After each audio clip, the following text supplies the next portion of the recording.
Good evening, everyone, and welcome to the Q3 9M FY26 earnings webinar of Sagility Ltd. This is Siddharth Rangnekar from CDR India, and I shall be your host for today. As a reminder, all attendee lines will be in the listen-only mode, and there shall be an opportunity for you to ask questions after the presentation concludes. Please note that this webinar is being recorded. To introduce the management, we have with us today Mr. Ramesh Gopalan, Managing Director and Group CEO, and Mr. Abhishek Kayan, Deputy Chief Financial Officer. Before we begin, I would like to state that some of the statements made on today's call could be forward-looking in nature and may involve uncertainties and risks. A detailed statement in this regard is available in the Q3 and 9M FY26 results presentation that has been uploaded to the stock exchanges. I would now like to hand over the forum to Mr. Ramesh Gopalan to begin the proceedings of this webinar. Over to you. Thank you, Siddharth. Good evening and welcome to our Q3 and 9-month FY26 discussion. Let me start with some opening remarks. In Q3 FY26, we continued to build on the strong momentum from the first half of the year. Our performance across payer and provider segments reflects the depth of our healthcare domain expertise and our ability to deliver consistently at scale. As clients navigate the evolving regulatory environment, they continue to rely on our execution excellence, operational stability, and our expanding role in shaping the transformation agendas. The last quarter was especially important as it marked the beginning of the AEP or OE season for several of our large payer clients. I'm pleased to report that the results were broadly ahead of expectations, with strong traction across Medicare Advantage programs. Parts of our portfolio saw membership growth above forecasts, driving higher operational activity across engagement services, prior authorization, claims, and clinical workflows. A near-perfect handle-to-forecast performance across key portfolios remained a clear differentiator, further reinforcing our position as a trusted partner for our clients. As you know, the addition of BroadPath has expanded our exposure to open enrollment-related work. Historically, OE seasonal revenues accounted for approximately 3% of our annual revenues. Following the acquisition of BroadPath, it's likely to increase to 4.5%. However, specifically for this year, given the favorable OE season, we project this to be closer to 5.5% for FY26. As we've discussed in the past, looking ahead to Q4 and FY27, our long-term growth strategy remains anchored in three pillars. The first one, expanding into white spaces within existing accounts. Second, building large transformation-led and outcome-based managed services constructs. And third, accelerating our expansion into the mid and small market segments. We've made considerable progress in each of these three areas. For example, in the white space expansion, we grew our clinical operation footprint significantly for a large payer client in Q3, demonstrating how Sagility can continue to grow within long-standing relationships. Cross-sell into BroadPath was limited this quarter as payers were primarily focused on the AEP season. However, our ongoing conversations remain active, and we anticipate these discussions will gather momentum once the AEP seasonal peak subsides. On a second strategic lever, large end-to-end managed constructs, our pipeline continues to advance. These deals typically have longer sales cycles, and we are engaged in multiple conversations where clients are explicitly looking for multi-year transformation-anchored savings, and Sagility is well positioned to meet that task through a combination of domain-led operational depth and technology-enabled delivery. As an example, we launched Sagility Synchrony, an integrated operating solution for Medicare Advantage that consolidates key lifecycle functions to accelerate time to market, strengthen compliance, and improve member experience.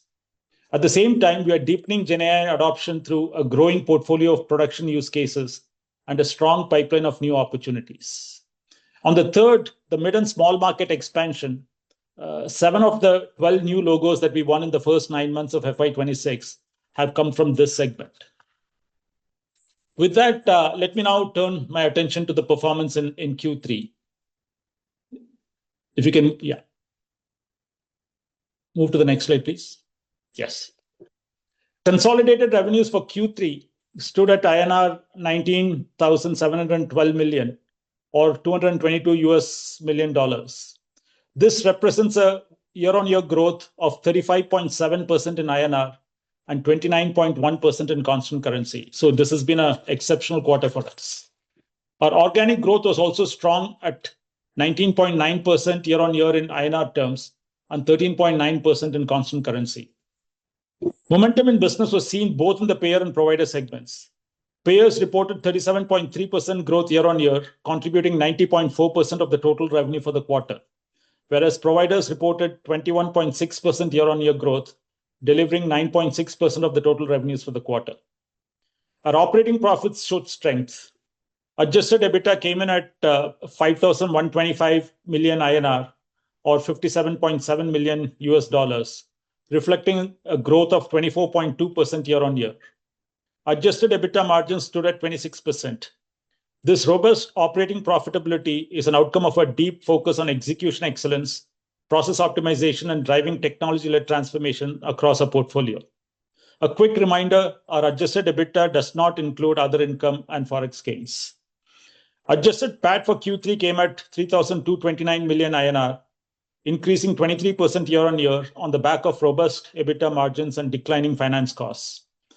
Ongoing reduction in debt continues to strengthen our cash flows and enable continued investment in technology and in our domain. Moving on to the 9-month FY26 results. Our 9-month saw a year-on-year growth of about 29.2% in INR terms and a 24.2% in constant currency. We reported revenues of 51,686 million INR or $591.8 million for the first 9 months of FY26. Organic growth was also strong at 18% in INR terms and 13.5% in constant currency. Our 9-month adjusted EBITDA came in at INR 13,164 million, up 25.3% year-on-year. Adjusted PAT stood at 8,236 million INR, up 44.3% year-on-year. I'll now turn my attention to the new wins. As of December 31, 2025, we have 81 active clients, and during Q3, we won business from 22 existing clients while adding 3 new clients. The aggregate annual contract value, or ACV, won from existing and new clients stands at 30.5 million for Q3. A new client wins this quarter includes a top 10 health insurance company, a benefit administration company, and a regional health insurance plan. I'd also like to highlight a few recognitions from the last quarter. Avasant's RadarView cited Sagility as an innovator in revenue cycle management business process transformation in 2025, reflecting stronger practice maturity driven by scaled technology-enabled services, deeper domain specialization, and more repeatable outcome-led revenue cycle transformation. Great Places to Work recognized Sagility amongst India's best workplaces in pharmaceuticals, healthcare, and biotech 2025. And we were also recognized at the Healthcare Information Management Association of the Philippines Excellence. In addition, we earned the EcoVadis Committed Badge, highlighting our continued commitment to sustainability and responsible business practices. These recognitions reinforce the depth of our talent, the consistency of our delivery, and the values that guide how we operate across markets. To move to the next slide, at the close of the quarter, we had 48,522 employees across 5 countries. And as I've said before in a previous earnings call, our workforce includes highly skilled operational specialists, clinicians, and technologists. Annual attrition for the quarter remains steady at 22.8%. Importantly, during the AEP season, we successfully hired skilled resources to cater to seasonal growth while effectively managing attrition, cross-skilling our teams, and consistently delivering strong performance across our portfolio. We continue to make incremental investments in AI-powered learnings, both in healthcare and technology domain, which helps us enhance the skills and prepare a future-ready workforce. On this slide, you'll see the standard KPIs that we report on client concentration, capacity additions, grouping of clients by annual revenues, and so on. I'll just pause here for a couple of seconds for you to look at the numbers, but I'm not going to read out each of them.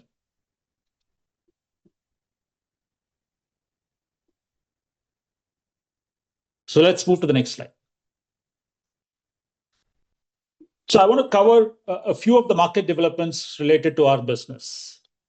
Continues to be a lot of activity that impact the US healthcare market. First one, the ACA subsidy expiration has resulted in a decline of roughly 3.4% in enrollments, and these are provisional reserves. However, we've told you before, our exposure to the ACA market is very negligible, and so we are unlikely to be impacted by that.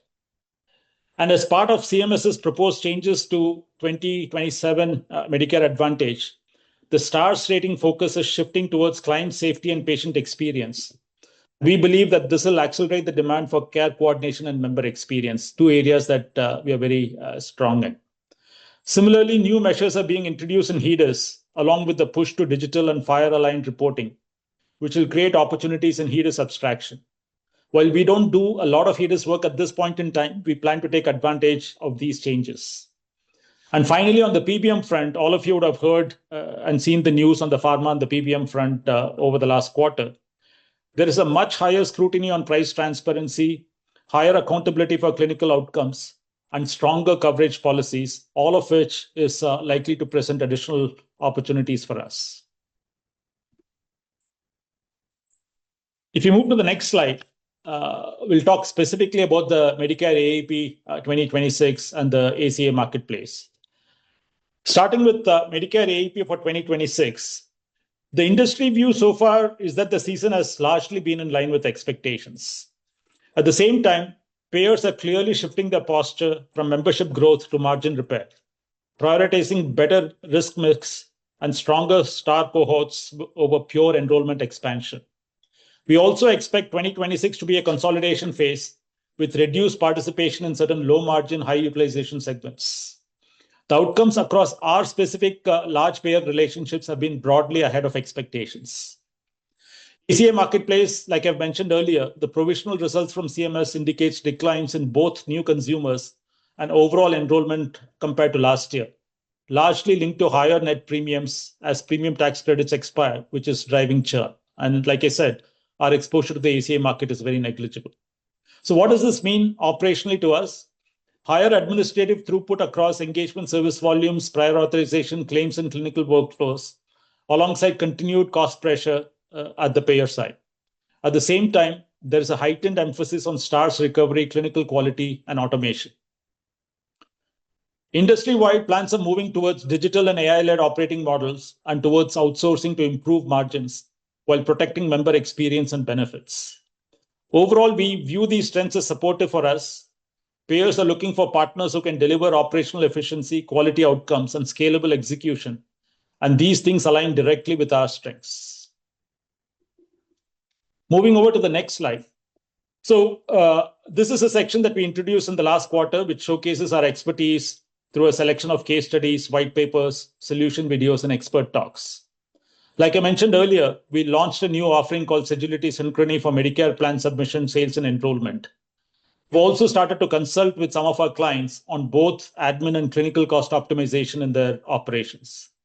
Like before, I encourage all of you to explore our collections on solution videos, case studies, go-to-market documents on the slide, as well as on our website.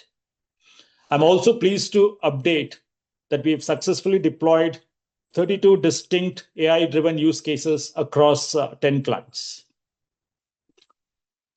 In conclusion, we had an exceptional Q3. As we enter the final quarter of FY26, our priorities remain clear. Continue our execution excellence at scale and embed technology and AI-enabled transformation to help our clients build highly efficient, resilient, and future-ready operations. In our Q2 earnings call, we had increased our guidance on constant currency revenue growth to 21% plus and an adjusted EBITDA margin of 25%. Due to the better than expected OE season, we are increasing our revenue guidance in constant currency to 22.5% for FY26, which includes an organic growth of 13.8%.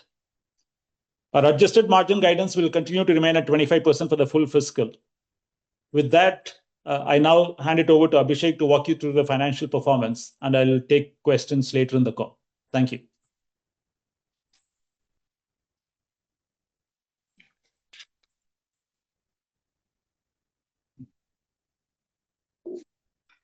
Over to you, Abhishek.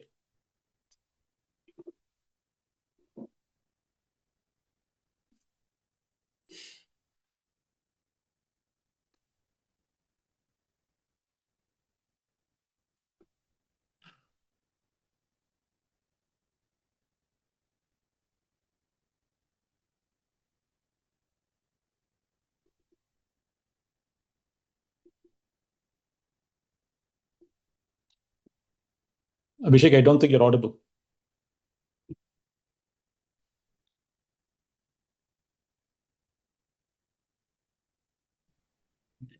Can you hear me now? Yes. Sorry for the technical glitch, and thank you, Ramesh. Good evening. I am pleased to present an overview of Sagility's financial results for the third quarter and the first 9 months of the fiscal year 2026. Q3 showed strong revenue and profitability, driven by consistent revenue growth that we expect to continue. Our 9-month FY26 results are above the guidance shared in the last earnings call. This was driven by strong operating performance and better than expected AEP season. Moving on to cash flows, operating cash flow conversion at the end of 9 months was 49.7%, impacted mainly by increase in account receivables in Q3, driven by high growth in Q3 over Q2. As you know, we have seasonality in our business, and revenues in Q3 is almost 33 million higher compared to Q2. This revenue increase of 17% over Q2 has led to an increase in AR by 15% over Q2. At quarter end, our DSO was 86 days, 51 days in AR, and 35 days in unbilled. We expect the DSO number to come back to normal at the end of quarter 4. Next slide, please. Q3 usually benefits from strong seasonal Medicare AEP and OE activity, which results in a revenue increase over Q2.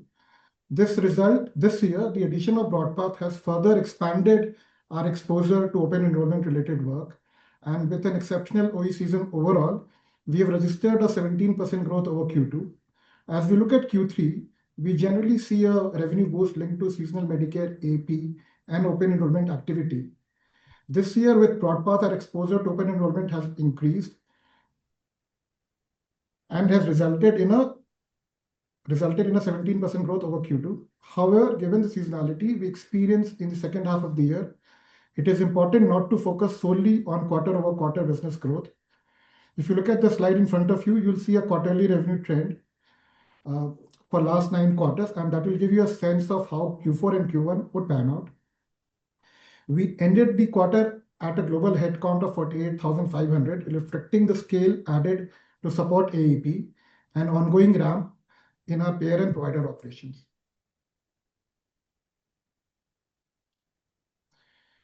Let me now share a broader perspective on our long-term performance.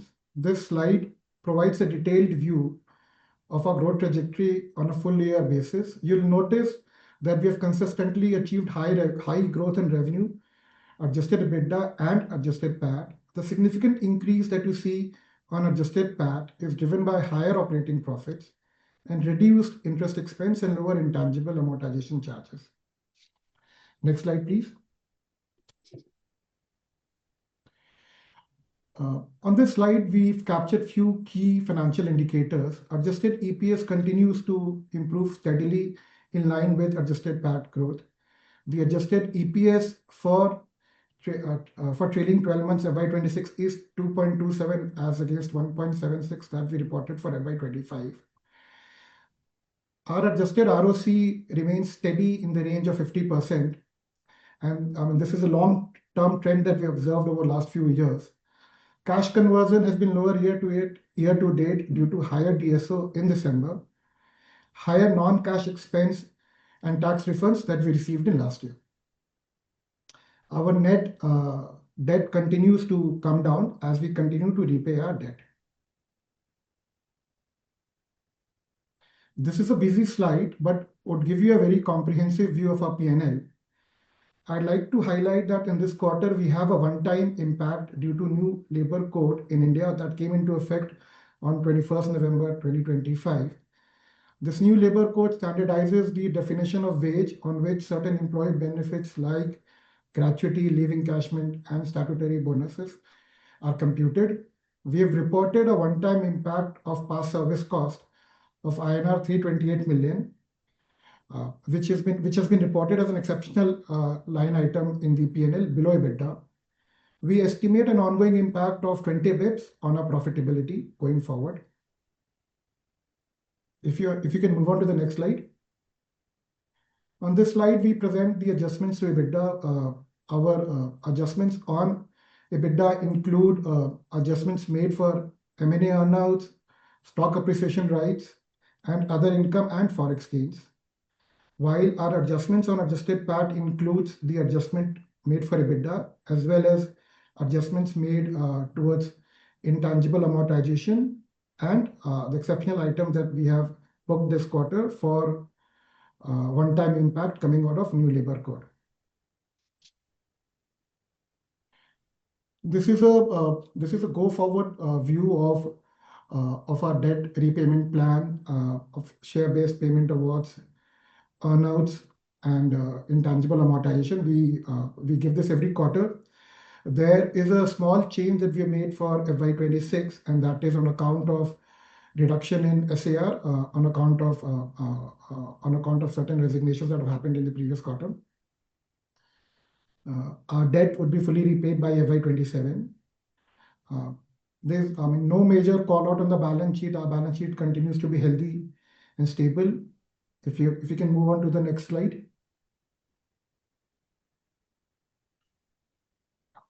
Again, no major call outs on the cash flows. Cash position and conversion continues to be strong. With this, I end my presentation. Thank you. Thank you, Abhishek. Participants who wish to ask a question, kindly click the raise hand icon at the bottom center of your screen. We shall wait for the questions to assemble.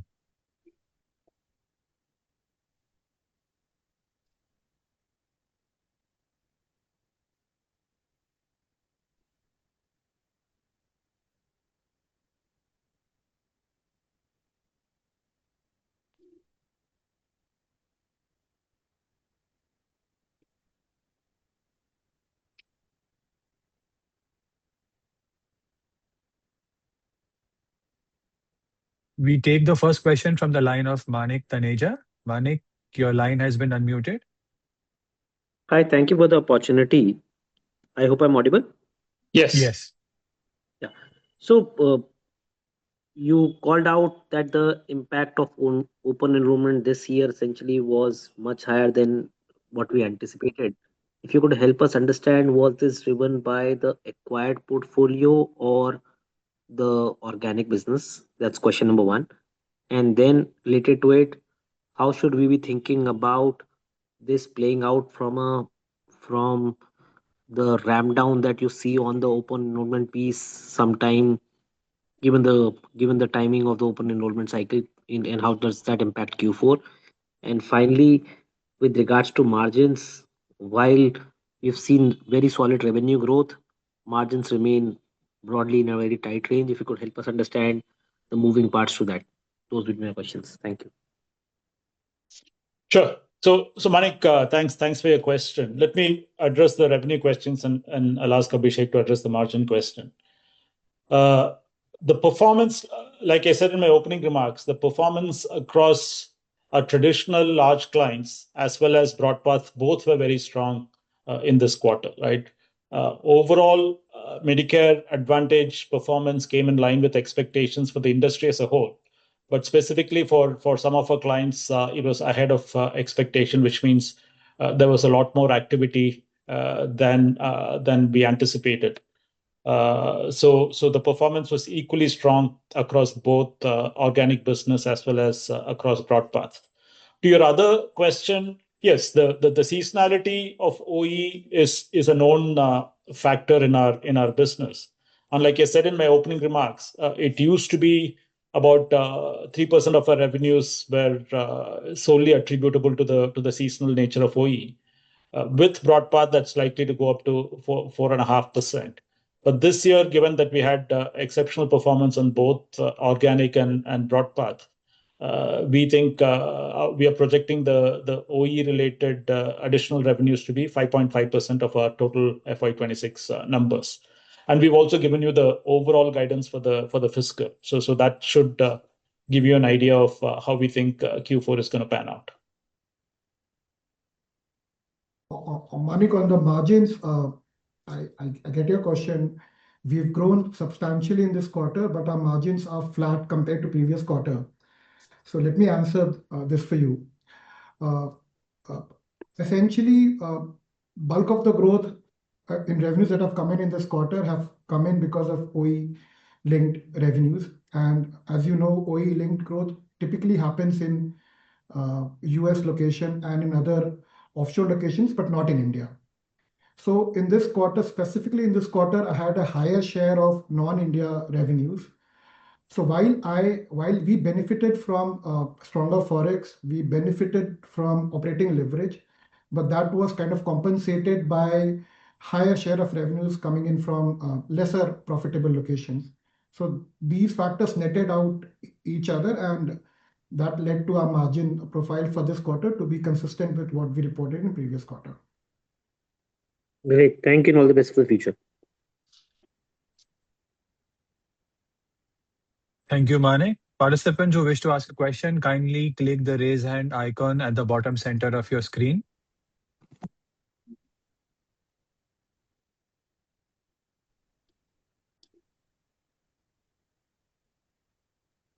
We take the next question from the line of Raj Vyas from Bonanza Portfolio. Raj, your line has been unmuted. Yeah. Hi. Am I audible? Yes, Raj. Yeah. So first of all, congratulations on a very good set of numbers. And look, as you mentioned that we were ahead of the expectations as well. So clearly was expecting that we would increase the guidance, and that has happened. My question is with respect to the top 10 clients, right? So it is now contributing to 84.6% of our revenue. So though it is down on a FY25 basis, if we look at it, that was around 90.5. So what are the key strategies that we are looking in place so that we can further diversify our pool beyond the top 10 clients so that our revenue contribution remains intact even if there is some kind of uncertainties going ahead? Thanks, Raj, for your question. Right, so this we've answered this question in the past also, and let me link it back to the three strategic objectives that I spoke about at the beginning of the call. Right, one of them was to expand into mid and small market, and that's something that we've been focused on over the last 3+ years. And like I said, you're starting to see consistent increases in the number of new logos that we win in the mid and small market segments. However, to your point, these small clients start small and will take us a period of time to grow the revenue. So if you look at the concentration of the top 3 or the top 5 or the top 10, they've been coming down consistently year on year, and we are very confident that downward trend will continue.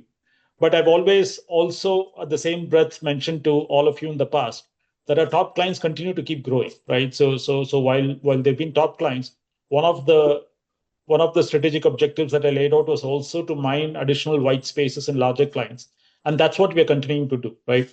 While your question alluded to hiccups in some of these clients, yes, the whole industry is under a lot of pressure because of the regulatory and other cost pressures. But that's what gives us the opportunity to continue to mine additional opportunities with the top clients. And so while we continue to push for mid-market and small market account growth, our top clients continue to grow in high single digits. And that's why the concentration doesn't come down as fast as you probably would like to see. Understood. Also, I guess last quarter we have announced a dividend of 5 paise, right? And we also highlighted that we may continue to give it, though we have to pay debts as well. So we have to keep cash as well in our hand. And at the same time, we are also seeing that our receivables have also increased.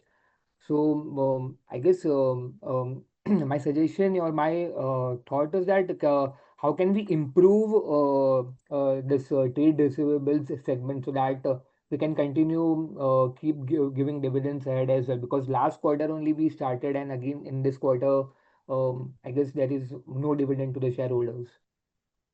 No, even when we gave dividends last quarter, we didn't say that we're going to give dividends every quarter, right? So we will look at our full year results and we will take a call at the end of the year. To your other question, there is no issue with a DSO, right? Like Abhishek mentioned, when your quarter-on-quarter revenues grow up by 17%, unbilled receivables go up, right? So all the work that we did in December are yet to be built, right? So it's just a factor of the revenue growing by 17.5% that the DSO appears to be high, right? So there is absolutely no problem in our collection cycle. And like Abhishek mentioned, the DSOs will come down again in Q4 once the revenue growth rate stabilizes on a Q-on-Q basis. Okay. And lastly, that as we will be paying our debt by FY27, as you have mentioned in the call as well. So after that or during the period, are we looking for other M&A acquisitions as well, so that that could be helpful as a company to us, so that we can acquire smaller companies and we can have get benefit from them as well? Yeah, like I've mentioned in the past, M&A continues to be something that we are keen on. We have a team that's constantly looking at opportunities for acquisition. And yes, it depends on the size of the acquisition. A couple of acquisitions that we've done, we've managed through internal accruals. We've not had to raise additional debt. And so depending on the size of the acquisition, we'll have to take a call. But to your question, overall, yes, M&A continues to be a key strategy for us. And if we find the right opportunity at the right valuation, we'll be more than happy to consider that. Okay. And lastly, how's the demand panning out currently? As I know we have moved into the last quarter, but it's been few days only. But how we are as a demand scenario looking, not just this quarter, but beyond as we move into FY27 as well. So how's the demand scenario overall looking, both in the geographies that we operate currently? Yeah, so like I mean, it's basis what we see is how we've increased our guidance for the full year. So demand continues to be good. So if you go back to the commentary, we continue to see opportunities in our existing clients, and we continue to add newer logos.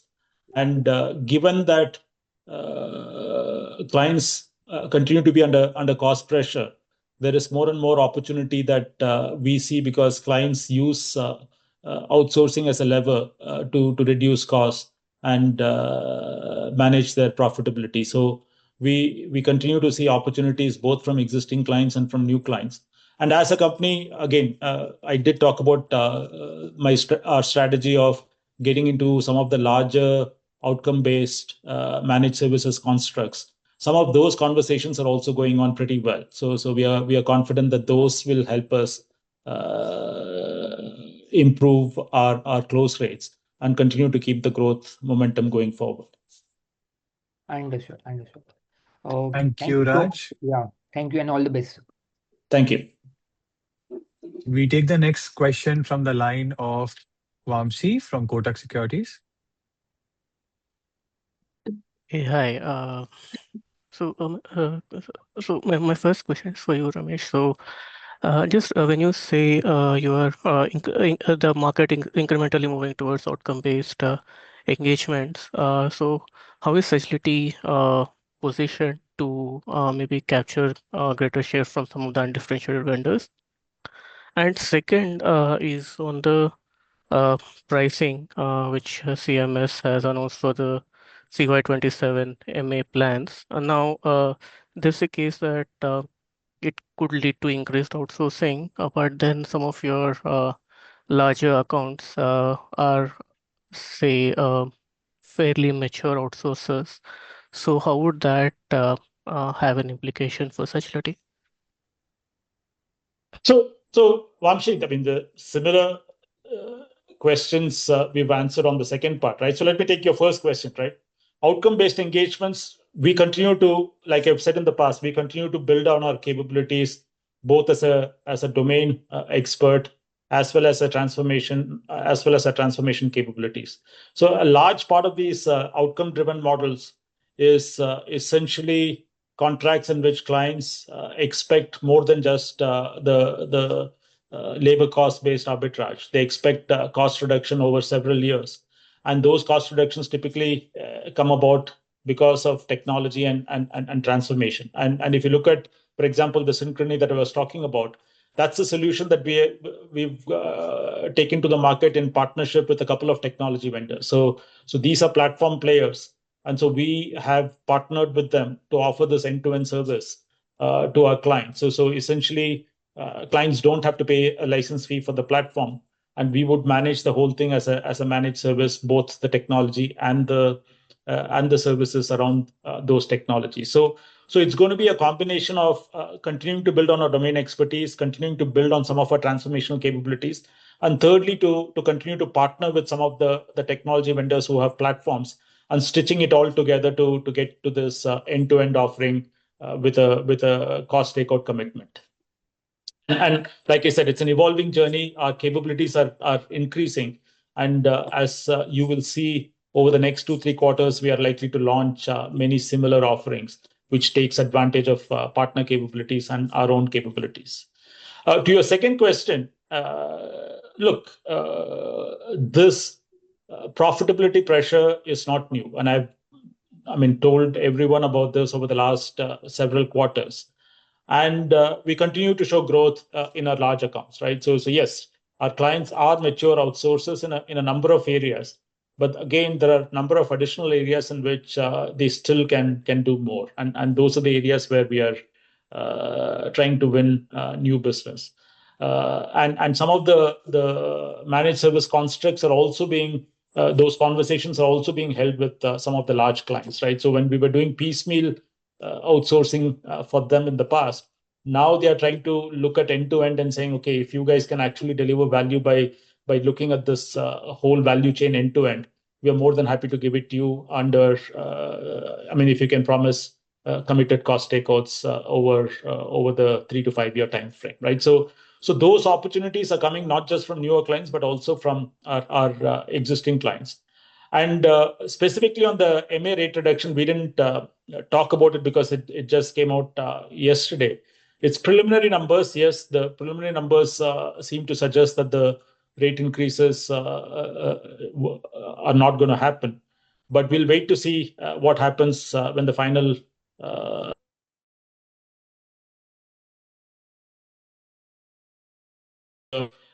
one thing which is also very clear from all these conversations is while there are additional opportunities, there are also going to be additional pricing pressures because clients continue to look at all opportunities to improve their profitability.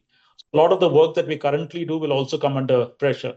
But then that's where, like I've said, we need to use our transformation capabilities to try and deliver those cost takeouts that the clients are looking for without having a bigger impact on our margins. Good, and good to know that you are launching new platforms, and of course on profitability you have anyways delivered better than what was earlier guided for. And just my third question is, and last one is on the white spaces that you have identified, and say what could be the addressable market, which can, or what's the growth rate of those white spaces that you are trying to expand into?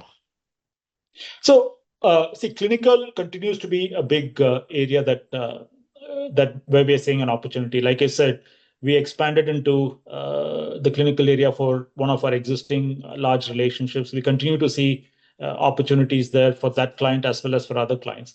I spoke about HEDIS, though we don't do too much work there. We want to take advantage of that with all of the changes going on. STARS as a program, while we've been doing clinical work, we're kind of trying to get all those capabilities together and go to market as effectively helping clients improve their star ratings. So everything around clinical seems to be a big growth area. We are also on the back of the acquisition of DCI. We are also trying to expand our payment integrity capabilities to a much broader scope. So all of that is likely to drive growth in areas where we weren't present before. See, essentially, we delivered adjusted EBITDA of 26.2 in previous quarter. Our current quarter's adjusted EBITDA is 26%. So we are broadly in the same range as previous quarter.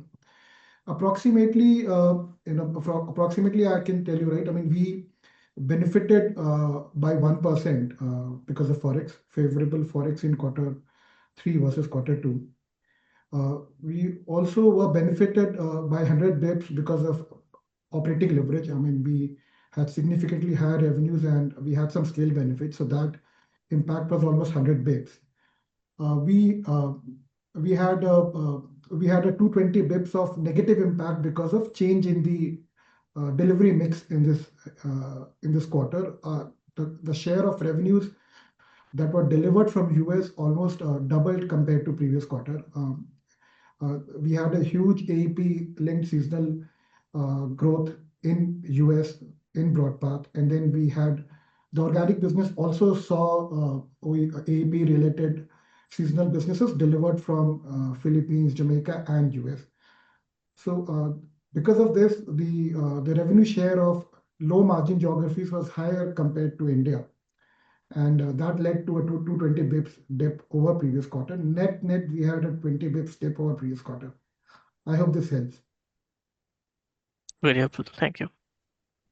Thank you, Amshi. We take the next question from the line of Ninad Sarpotdar from Aditya Birla Money. Hello, good evening. Congratulations on the great set of numbers. Just a few questions. Wanted to understand that this slashing of MA funding. Just wanted to get some understanding whether, if at all it happens, will the impact of drop in volumes or new enrollments will be much more higher or immediate than I understand that cost pressures will always drive our business as outsourcing partners, but that will happen over the time. But immediate impact, could it be adverse for us? That's my first question. Okay, so let me try and clarify a few things, right?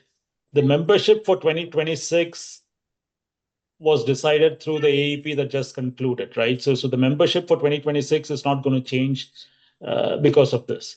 And the rates that were also announced is the rates for calendar year 27, right? So that's going to take effect 12 months from now. And again, those are preliminary numbers. We are still waiting for the final numbers in March and April, right? Hopefully that should address your question of immediate impact, right? So there's no immediate impact either on membership or on rates basis. Those immediate. I mean, I meant for the next year only. But the focus was on like whether will be impacted more adversely with the drop in volumes, and the improvement will happen gradually over the time. Was my question.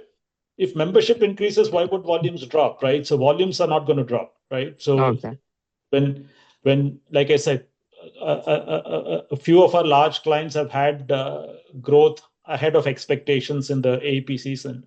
And for those clients, volumes are going to increase, right? Obviously, the reimbursement per member, I mean, again, that's CY27. Again, it's not funding is being cut. It's the rates are not going to increase, right? So rates are not going to increase. Risk-adjusted rates will go up by 2% or something. But essentially, coming back to your question, AEP drives the membership volumes and membership volumes drives the activity volumes. Got it. And in terms of growth, I mean, how can you classify or bifurcate? Do you do that in terms of increased SOWs or addition of launching of new solutions, and in terms of organic growth? So can you throw some light on that? Look, a new SOW or launching a new product which is sold to an existing client, all is part of organic growth, right? So the organic versus inorganic is only the differentiation between the growth coming out of an acquired entity versus growth coming from the business that was there in the previous year, right? But all of those contribute to growth. Like we report new wins every year. Those new wins comprise of both revenues coming from new logos, new clients that we open, as well as additional business that we sell to existing clients. Okay. Understood. Yeah, that's all from us. Thank you. Thank you, Ninad. We take the next question from the line of Chirag Kacharia from Motilal Oswal. Chirag, your line is unmuted. Yeah, am I audible? Yes, please go ahead. Congrats on a good set of numbers. Just one question in continuation to the what previous participant has asked. What I understood so far from the proposal that the spend is going to remain stagnant on medical advantage part. So, in that case, is there a possibility that the volume of work will increase as the insurance companies have a cost pressure, or if you can share some light on this? Yeah. So, like I answered to the previous question also, Chirag, yes. I mean, cost pressures result in a number of initiatives that clients take, right? One is obviously they need to reduce admin cost as much as they can, as well as the clinical costs, right? So on the admin side, which is what a lot of the work that we do is predominantly on the admin side. So there are two things to do. If there are still work that is being done onshore, and if that work can be offshore, clients look to service providers like us to help them with that. Second thing, like I said, while to the earlier question, some of the larger clients may have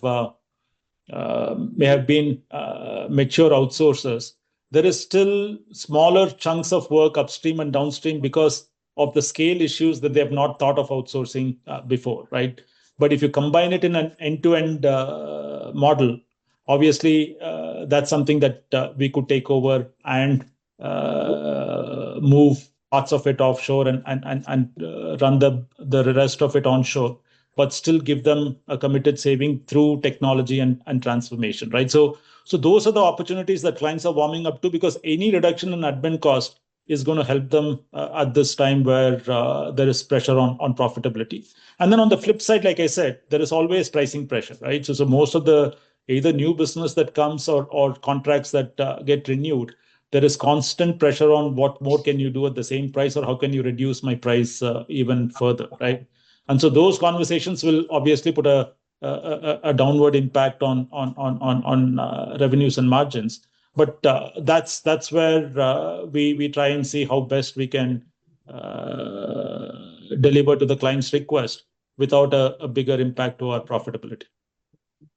Because if we look at our current margin profiles, I mean, as compared to what other providers posting, okay. So, in that context, I mean, if I'm assuming that we are running at almost near to a peak margin, considering your guidance and Sorry, all. you're not very clear. I'm Hello. not. Yeah, Yeah. Can you hear me? Hello. I can hear you. Your question wasn't clear. Can you repeat? Yeah. So I was asking, if we look at our current margin profile, that is, I mean, ahead of most of our peers, I mean, we're running almost at peak or near to peak margin. Okay.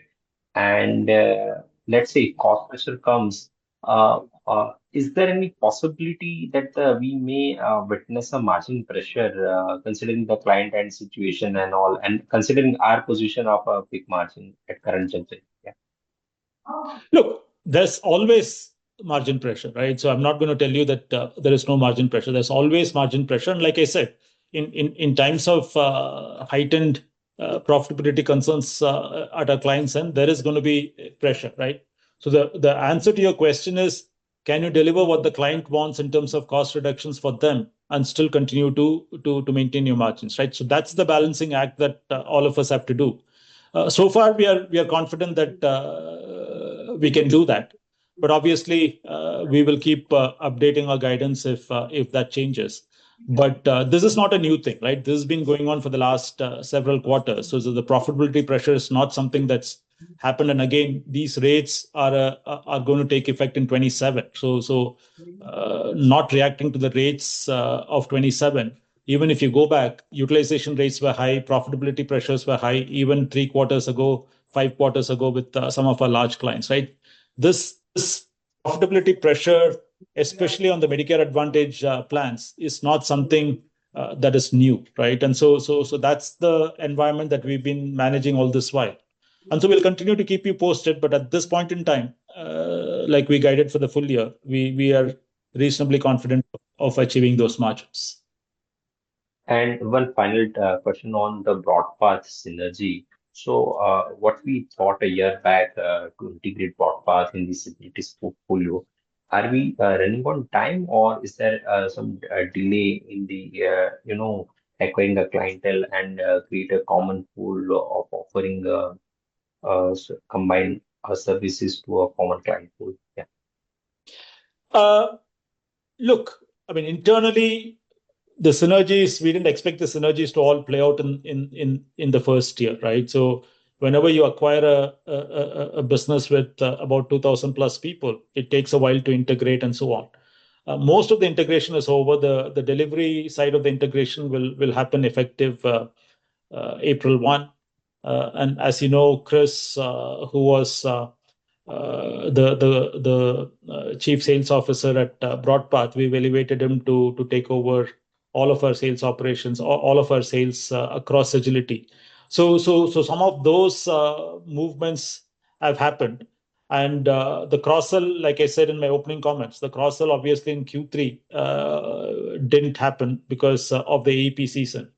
But there are at least a dozen opportunities that we are actively discussing as we speak. And we are very confident that those conversations will result in some deals. So the synergy is likely to play out over the next 2 to 3 years.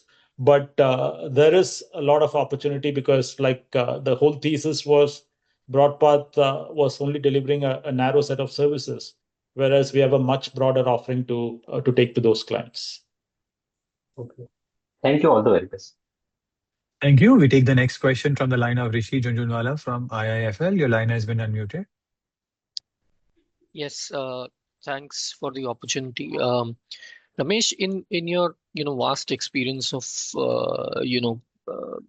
doing business in this space, in the past years when there has been a pressure on profitability from your customers, is it fair to assume what you have experienced in the past is net at an operating profit level?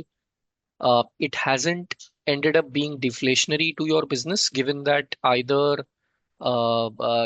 any pressure on volume and pricing has been offset by productivity or the other way around. And as a result, some of the concerns around how this will play out on our financials going forward should also not be very high. Yeah, Rishi, that's the way it's been so far, right? And we've spoken about the levers that we have at our disposal, right? So productivity improvements year on year is a big factor that offsets any pricing reduction or any cost savings that our clients demand. Use of technology and transformation is another big lever that obviously that effectively drives the productivity. So that's another big lever that helps keep our margin safe. And yes, whenever we get a benefit of exchange rate, that also helps us drive in the long run, right? So those are the levers that we have. But to your question, profitability pressures, like I answered to the earlier question, I mean, this has been, there are periods when this is higher than others. And I would say over the last few quarters, there's been a heightened profitability pressure on our clients' end, which is obviously translating to a lot of demand on cost takeouts and better efficiencies that they demand from us. And some of these larger constructs is also gives us that flexibility to not look at it on an FTE basis or on a transaction basis, but it also helps us move the narrative to more an outcome based, in which case you delink it from headcount. And that gives you a lot more opportunity to use technology and other levers to help maintain your margins. Understood. And the second question is, through the course of the year, we have raised, our revenue growth guidance from 20% plus to now 22.5%. Would you be able to provide some color on, what has been the reason for this, increase? Is it that we have been able to win a bigger share of the wallet from our customers, or the underlying, outsourcing penetration has actually increased a lot more than what you potentially were anticipating at the beginning of the year?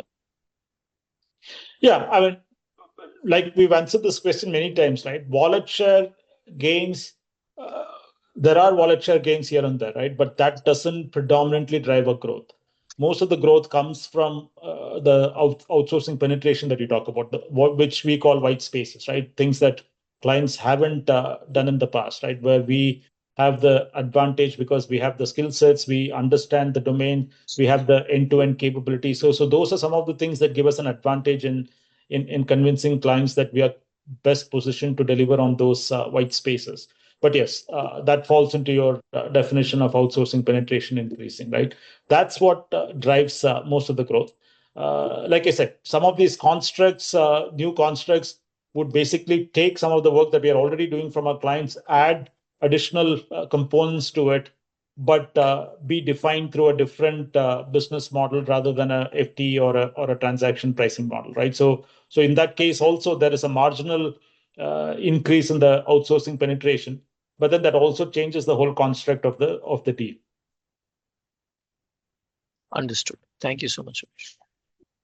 Thank you. May I request the participants to limit their initial questions to one per participant, as there are a lot of participants in the queue. Time permitting, we'll come back to you. We take the next question from the line of Shrenik Mehta from Indo-Alps Wealth. Shrenik, your line has been unmuted.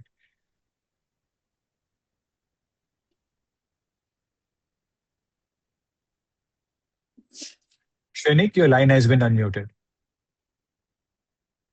Okay, can you hear me now? Yes, please. Okay, great. I just wanted a medium-term picture of how you're looking at gliding towards an ROE number, which would be at least over the cost of your capital, 15-20% range. Do you see this happening in the next 1 or 2 years, 2-3 years, or do you see that this will be much longer? So I'll ask Abhishek to answer that question, right? So there are adjustments that you need to do to any of the return matrices that you compute, right? So want to understand on what basis you're computing first. But broadly, the guidance that we've given both from a profitability and from a revenue growth, forgetting the FY26 guidance, is we continue to believe that we can grow in the low to mid-teens organically, and any acquisitions that we do will be on top of that. And we still think, while 25 and 26 are impressive numbers, we traditionally guide in the 24% EBITDA range, right? So that, I mean, even over the medium term, we'll continue to retain that guidance. Obviously, at the end of next quarter, we'll give you a better guidance for FY27. But if you're asking for the medium term from a top line growth and a profitability perspective, those will still continue to be our guidance at this point in time. And Abhishek, can you respond to the specific ROE question?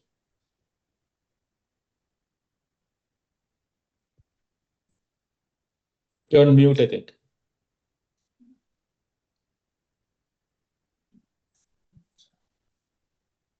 We can't hear you, Abhishek.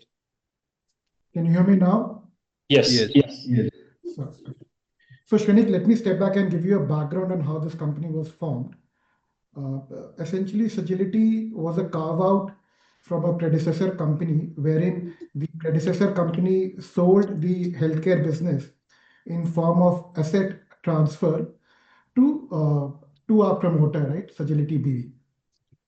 And the net purchase consideration was significantly higher than the physical assets acquired as part of this process.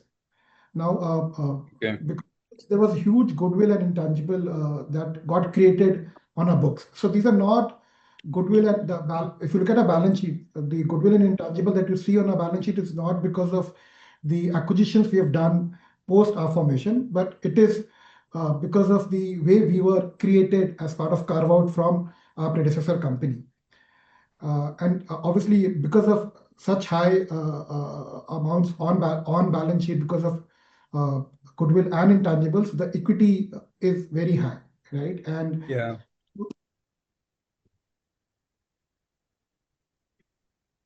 Sorry, Abhishek, you went offline again.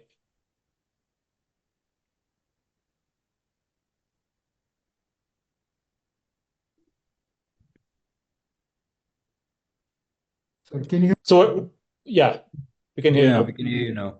I don't know where I got cut off, but what I was saying was, if you do a plain vanilla ROE calculation, just on the reported numbers, you'll end up with a low ROE. But if you make these adjustments for the high intangibles and goodwill that sits on our books because of the way we were created, you will end up with a high two-digit number on ROE. Happy to connect with you offline to explain you this. Okay. Also, I request you to read our RHP wherein we have explained this.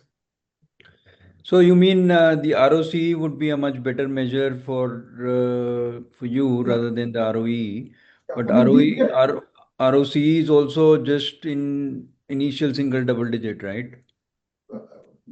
Maybe I'll request you to look at slide 13 in our investor deck, wherein we have given an adjusted ROC number, which is at 50%, and we've explained the way we have calculated this. We have made an adjustment for the high goodwill that sits in our books. I can take it offline with you, and I can explain you how we have Okay. Thank you. Thank you. We take the next question from the line of Ridansh Chandak from Unify AMC. Ridansh, your line has been unmuted.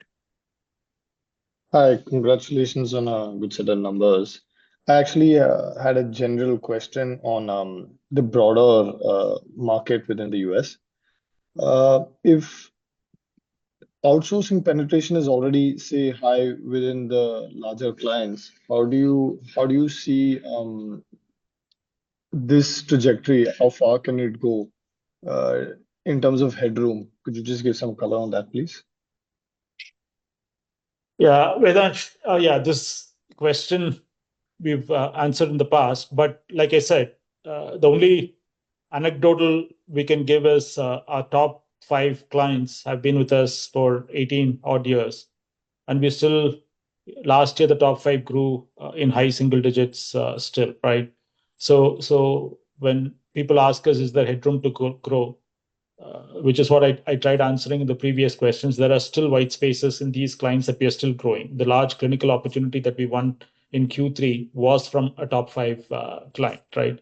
And so if you look at our set of numbers at the end of FY26, you will see that our top clients will still grow at a very high rate.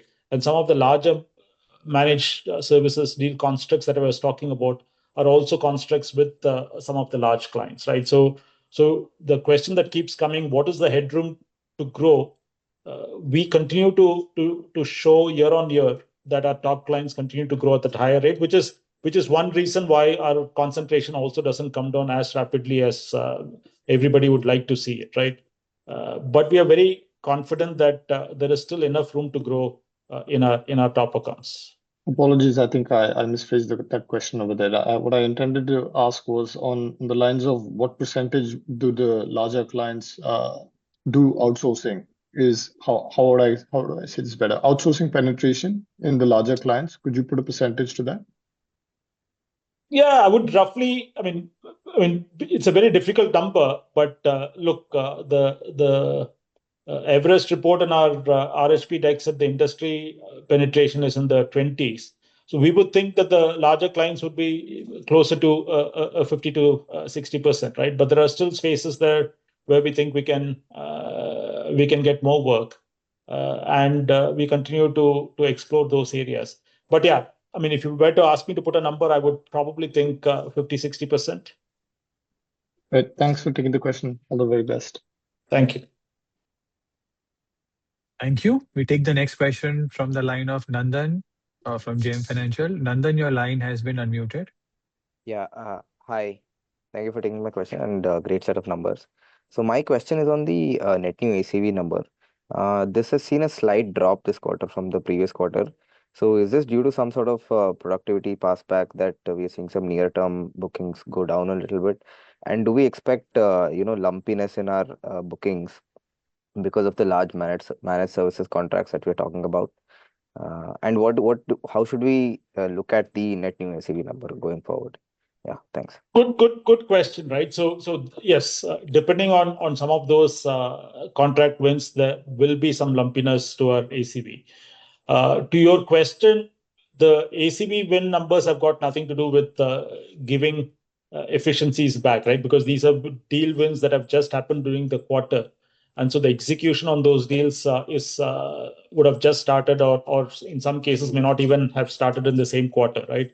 So that's got no relation to that.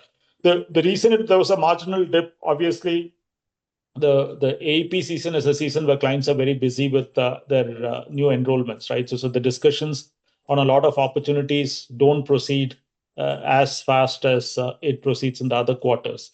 So we are confident that that number will pick up. But your broader question, yes, there will be some lumpiness depending on which quarters we win, what size of deals. But we hope to see these numbers go up, even otherwise gradually inch up over the coming quarters. Yeah. Okay. My second question is on the medium-term outlook. So we have maintained that we'll do low double digits. So in the context of, let's say, the productivity that we're giving back to clients, cost pressures, and also the outcome-based models that we're looking at, do we see any sort of risk to those that medium-term outlook? Not really, right? The cost pressures, like I said, cost pressure is only going to translate to clients asking for more commitments on efficiency improvements from our side, right? So that's more of a question on how much it's going to impact our margins and how do we manage it with all the levers that I just spoke about, right? The cannibalization because of some of these efficiencies, that's part and parcel of our business. And I've answered this question in the past. Even today, I would say about 150, 200 basis points of cannibalization happens. And cannibalization happens in multiple ways. One of the cannibalization that mostly we talk about is technology-based cannibalization. But in our business, there's also cannibalization when work moves from one geography to another geography, right? So for the same volume of work, if I'm delivering it in the US and tomorrow the client wants me to deliver from a different geography, there is a cannibalization in revenue, right? So that typically plays out during the life cycle of an SOW or with a client relationship when they're first comfortable and they want us to do work onshore versus later they want us to move the same work offshore. But all of this put together, the level of cannibalization is only likely to increase, right? So that's a statement that we've made in the past also. But our low to mid-teen growth that we're talking about, or the low teen growth that we're talking about, is obviously net of all of these cannibalizations. And yes, we need to work harder for the same level of growth. That's for sure. Yeah, just a clarification to this. So are we expecting this? Okay, this medium-term outlook we have given for organic, if I'm not wrong. So for the inorganic portion as well, do we expect the same level of growth, or is it No, I slightly mean, higher, lower? Yeah, Broadpath was acquired in January, right? All of this becomes organic from got it. Q1 next year onwards. Understood. Yeah, thank you. It was very helpful. Thank you. We take the next question from Arvind Arora. Arvind, your line has been unmuted. Hello, am I audible? Yes, please go ahead. Okay. Sir, how much we have spent for automation or innovation kind of things for the current year, and what is our plan? We are budgeting for next year? Look, we don't give out specific numbers, right? But broadly, we have a large tech and transformation team. We were just looking at it. We have over 400 heads in our tech and transformation team. While they may do some direct billing to clients on specific technology or transformation work, a bulk of what they do is building some of these GenAI use cases. A bulk of what they do is the transformation that helps in generating those tech-based efficiencies that we pass on to the clients. We are continuing to invest in that capability. Any like round of numbers, like percentage of revenue that we are intend to spend, because this is the things with which can save us, correct? Yeah, I mean, I don't know if I don't have a number off the top of my head, but Abhishek, we can come back to you. Okay, understood. And sir, since you mentioned about GNI, so how this GNI theme is panning out, and are we also getting any farming opportunities due to this, or are we also expecting any increase in margin going forward, or like due to this GNI or automation, client is also coming and asking or gain share or something like that is happening, like how these themes are like panning out? If you can Yeah. throw some light on. Look, I mean, I've been saying the same thing over the last 45 minutes, right? The outcome-based contracts, constructs, the managed service constructs, there is an expectation of higher cost takeouts because of higher efficiencies. And a lot of times those efficiencies are delivered through GenAI and other transformational initiatives, right? So obviously that's what is the expectation from the client, and that's one of the growth levers that we spoke about. To answer your question, yes, those are all things that help us position ourselves as someone who can help clients take costs out. So then, sir, protection like for us going forward from margin perspective would be like, as you mentioned, delivery on time and delivery with quality, correct? And that part can be done by automation or like an improving the learning curves, something like that. Correct? Is my understanding correct or? Yeah. So what's your question? No, I got your answer. Thank you. Thank you. Okay. Thank you. Thank you. That was the last question for the day. We thank the members of the management for today's call, and on behalf of Sagility Limited, this concludes the webinar for the day. You may now log off the event. Thank you, everyone.